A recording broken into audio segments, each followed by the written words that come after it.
बिस्मिल्लाहिर्रहमानिर्रहीम। आज की जो हमारी वीडियो है वो भी रिपब्लिक पॉलिसी के एक रिसर्च के बारे में है। रिपब्लिक पॉलिसी ने एक रिसर्च की थी कि सिविल सर्विसेज को रिफॉर्म कैसे किया जाए या रिस्ट्रक्चर कैसे किया जाए।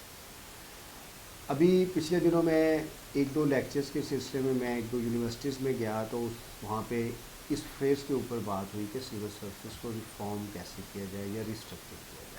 तो आगे से रिस्पांस ये आया कि सिविल सर्विसेज जो पाकिस्तान की हैं उनको ना रिफॉर्म्स किया जा सकता है ना रिस्ट्रक्चर किया जा सकता है, बल्कि सबसे पहले सिविल सर्विसेज को अबॉलिश करने की ज़रूरत है। जब सिविल सर्विसेज अबॉलिश होंगी तो उसके बाद फिर नई इमारत सिविल सर्विसेज की खड़े करने की ज़रूरत है। तो ये वीडियो का मकसद ये है कि सिविल सर्विसेज को अबॉलिश करना क्यों ज़रूरी है, क्योंकि ज़ाहिरी तौर पे ये जो स्टेटमेंट है वो एक ऐसी स्टेटमेंट है जिसके ऊपर बात करनी ही मुश्किल है, लेकिन फिर भी बात की जानी चाहिए। सिविल सर्विसेज को अबॉलिश करना इसलिए ज़रूरी है, ये मेरी ज़ाती राय नहीं है। बहुत से एक्सपर्ट्स जो हैं वो क्यों समझते हैं कि सिविल सर्विसेज को अबॉलिश करना ज़रूरी है। वो ये समझते हैं कि जो सिविल सर्विसेज का मौजूदा निज़ाम है अपनी साख्त के लिहाज से, अपने फंक्शंस के लिहाज से और अपनी एग्जीक्यूशंस के लिहाज से वो कॉलोनियल है। तो जो पाकिस्तान का इंटरेस्ट है और जो बरतानिया का इंटरेस्ट है वो एक दूसरे से डिफरेंट है। तो ऐसा निज़ाम जो एक कॉलोनियल इंटरेस्ट के ऊपर खड़ा था उसको कायम रख के या रिफॉर्म करके जो पब्लिक इंटरेस्ट है, जो पाकिस्तान का इंटरेस्ट है, उसको आगे कैसे बढ़ाया जा सकता है।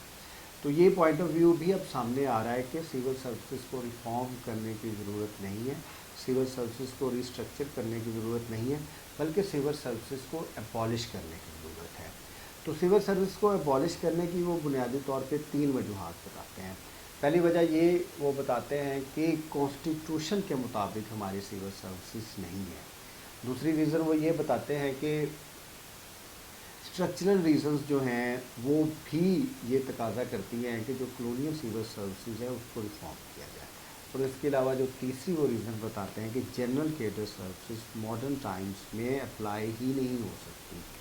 तो अगर ये तीन चीज़ों को हम देखें, क्या पाकिस्तान की मौजूदा सिविल सर्विसेज कॉन्स्टिट्यूशन के मुताबिक हैं, क्या पाकिस्तान की मौजूदा सिविल सर्विसेज जो एक स्ट्रक्चरल साख्त के लिहाज से जदीद जो तकाज़े हैं उनके मुताबिक हैं, और तीसरा क्या जर्नलिस्ट केडर्स जो हैं वो स्पेशलाइज जो फंक्शंस हैं उनको परफॉर्म कर सकते हैं। सबसे पहले अगर आप कॉन्स्टिट्यूशनली देखें तो पाकिस्तान एक फेडरेशन है। फेडरेशन में unitary form of civil services नहीं हो सकती, सेंट्रलाइज सिविल सर्विसेज नहीं हो सकती। आप 1915 के एक्ट के ऊपर खड़ी हुई सर्विस को 2023 में कैसे कायम रख सकते हैं।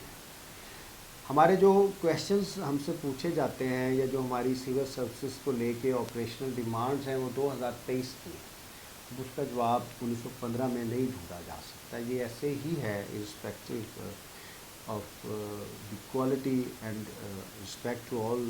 हम इसको आसानी से ऐसे भी समझ सकते हैं कि अगर हमारी रिक्वायरमेंट ये है कि एक बहुत अच्छी गाड़ी जो है वो निज़ाम को आगे लेके चले और हमारे पास वो गाड़ी है जो 1915 के मॉडल की है, तो वो फिर मौजूदा दौर के मुताबिक वो गाड़ी नहीं चल सकेगी। तो कि ऐसा सिस्टम जो 2023 के मुताबिक खड़ा ही नहीं किया जा सकता और किसी भी मुल्क में उसको खड़ा नहीं किया गया, उसके ऊपर हम अपने ऑपरेशंस के या सर्विस डिलीवरी के या गुड गवर्नेंस के जो तकाज़े हैं उनको पूरा करें। दूसरा, दुनिया स्पेशलाइज्ड है टेक्नोलॉजी की वजह से, कम्युनिकेशंस की वजह से, आर्टिफिशियल इंटेलिजेंस की वजह से। We are living in a smart world. Smart world में स्मार्ट एडमिनिस्ट्रेशन चाहिए। जनरल केडर जो है वो मुमकिन नहीं रहा।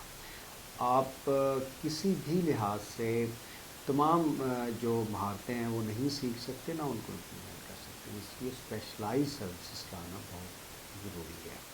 और जो तीसरी और जो सबसे अहम चीज़ है कि एक ऐसा निज़ाम जो 76 ईयर्स से डिलीवर नहीं कर सका, वो कैसे डिलीवर करेगा। तो ज़रूरत इस अमर की है कि सिविल सर्विसेज को अबॉलिश किया जाए, जो उसकी एग्जिस्टिंग स्कीम्स हैं, फिर नए सिरे से कॉन्स्टिट्यूशनली, स्ट्रक्चरली, लॉज के लिहाज से और जो ऑपरेशंस हैं उनके लिहाज से इसको नए सिरे से तामीर किया जा सके, ताकि गुड गवर्नेंस और जो सर्विस डिलीवरी के चैलेंजेस हैं उनको निपटा जा सके।